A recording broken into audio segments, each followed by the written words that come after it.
How many children does one have to have for at least a few of them to become famous? The correct answer is 15.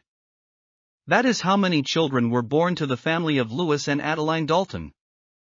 True, 2 of them died in infancy, but 4 managed to become real celebrities in the criminal world.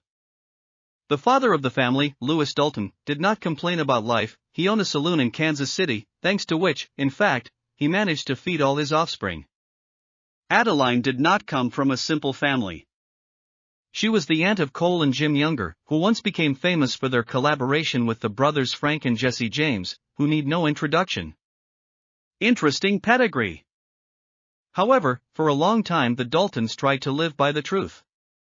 So, when in 1882 the family decided to move from the state of Missouri to the Indian Revolution, Frank Dalton became a deputy sheriff.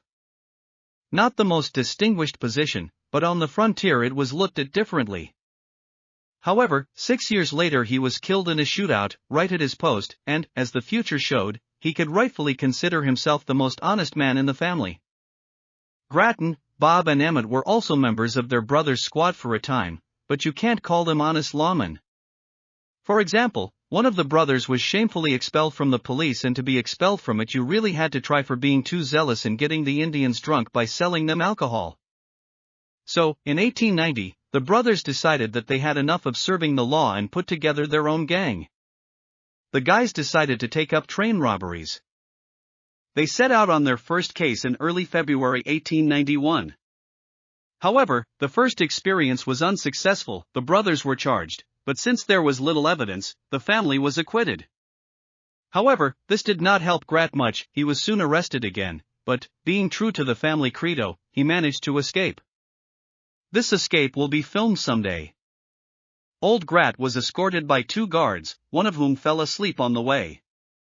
Grat stole the key from him, unhooked his handcuffs and jumped out of the train window right into the seething San Joaquin River. Then he swam out, shook himself off and, as if nothing had happened, went in search of his brothers. Looking ahead, we note that he found them.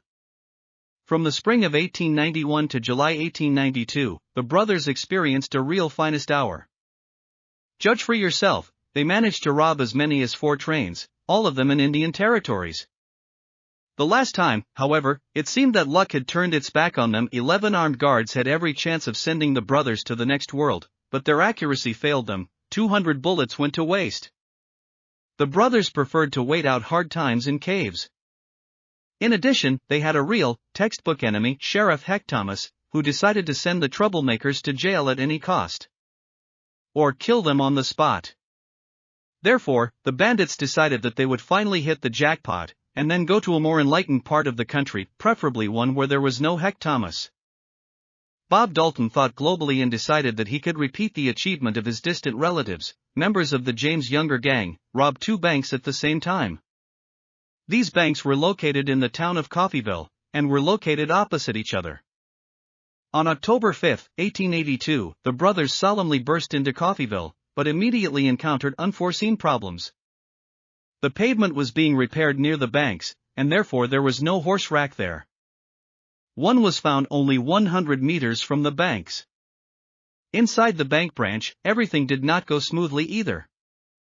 The cashier deceived the brothers, telling them that the safe with the money was locked and they needed to wait for some time. In addition, the Daltons came to the town also because they lived there for some time, but now they were recognized by one of the locals. The Daltons' reputation was known throughout the town, so the locals, armed, began to wait for them at the exit. As soon as the Daltons were on the street, they began to shoot at them. The brothers shot back, but the forces were not equal.